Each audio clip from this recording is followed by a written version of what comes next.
Hey everyone! Today we're going to be talking about the 4 reasons behind the Israeli conflict in the Middle East. Let's get started. Israeli conflict dates way back to before World War I happened. Before World War I, there was a region with the name of Ottoman Syria. This is a region that was controlled by the Ottoman Empire for nearly 400 years. Palestine was settled in the southern part of this region, which was inhabited by Arab Muslims. This isn't very important now, but we'll come back to that in a bit. Moving forward to 1947, after World War II, the General Assembly of the newly formed United Nations resolved that a committee, given the name United Nations Special Committee on Palestine, would be created to prepare for consideration at the next regular session of the Assembly a report on the question of Palestine. That's an actual quote. I don't know if I'm the one that doesn't understand grammar, or if they were. Anyways, the committee was comprised of representatives from Australia, Canada, Czechoslovakia, Guatemala, India, Iran, Netherlands, Peru, Sweden, Uruguay, and Yugoslavia. The committee made a certain Chapter 6, in a report of December 3, 1947. They stated that Palestine, within its present borders, following a traditional period of 2 years from September 1, 1947, shall be constituted into an independent Arab state, an independent Jewish state, in the city of Jerusalem. This would cause both sides, the Arabs and the Jews, to dislike the chapter, as the Jews didn't really want to lose Jerusalem. However, the Jews decided that they were fine with it and agreed to it. However, this wasn't the end of the conflict. This was only the beginning. On November 29, 1947, the General Assembly came up with a plan of partition with economic union. They stated that this is the recommending to the United Kingdom as the mandatory power for Palestine and to all other members of the United Nations the adoption and implementation with regard to the future government of Palestine. The Arabs didn't agree with this plan and went to the International Court of Justice trying to appeal the plan. However, with 33 countries agreeing, 13 opposing, and 10 abstaining, the plan was passed. This for sure would not lead to any conflict in the future, right? Oh no. Over the coming days, Arab irregulars fought against the Jewish population in Palestine due to their disagreements with the plan. Cafes were broken into, rocks thrown through the windows, synagogues would be burned down. It was absolute chaos. This was the start of the 1947-1948 war between the Arabs and the Israelis. The rest is history. I won't talk more about it, as the point of this presentation is to discover the causes of the Israeli conflicts. Now, before we review and conclude the presentation, I want to go over 3 important things we need to know. Number 1, Zionism. Zionism originated all the way back when we were talking about the Ottoman Syria. Zionism was the movement between the Jews which originated as their notion to return to Zion, the movement of Jews migrating back to the land of Israel from the Babylonian exile.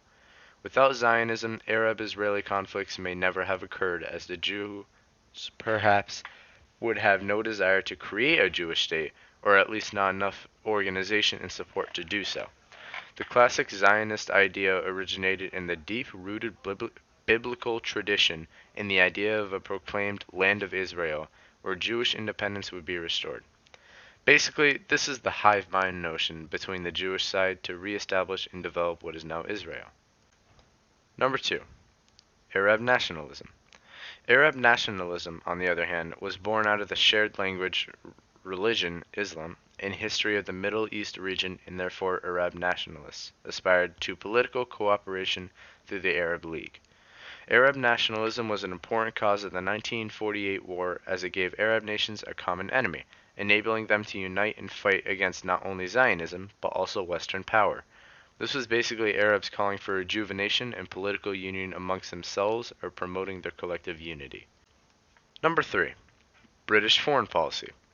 British foreign policy initially focused on achieving a balance of power within Europe, with no one country achieving dominance over the affairs of the continent. After the First World War, both sides, Zionists and Arab nationalists, believed Palestine had been promised to them by the British. Therefore, there were already inconsistencies in British policy, as neither side knew where they stood. Palestinians rejected the UN partition plan, arguing that it was inherently biased and ignored the legitimate rights of Palestinians, which is why both Jews and Arabs armed themselves to fight for what they believed in. Now for the summary. The main causes of the War of 1948 were Zionism, Arab nationalism, and British foreign policy. The main reason behind this malevolent kerfuffle was Israel's Declaration of Independence. Now for the four major consequences of the war. The first one being the loss of life, the second being the problem of Palestinian refugees, the third being Arab divisions, and the fourth being territory changes. Now to answer the main question of the day. What are the four reasons behind the Israeli conflict in the Middle East? Well, the answer is simple. It's the same as the consequences of the 1948 Arab-Israeli War. This may look like a lot to take in, and I know you're tired of my voice at this point, but just hang in a little longer, we're almost at the end. First consequence, the loss of life. The reason it's also a cause is because the loss of life led to conflict between regions to prevent more deaths in their own region. Second consequence, the problem of Palestinian refugees. Why it's also a cause. The refugee problem led to disputes between the Israelis and the Jewish people. The Jewish argument was that Palestinians should be integrated into the Arab states, whereas the Arabs argued that refugees should be able to return to their rightful homes. This obviously led to future conflicts between nations.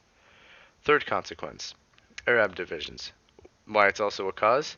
The Arab defeat led to the country stating their loss as a great tragedy and personal failure.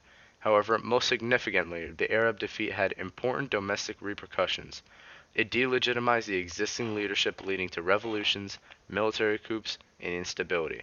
This will lead to future wars between the regions. Now the fourth consequence, territory changes. Why it's also a cause?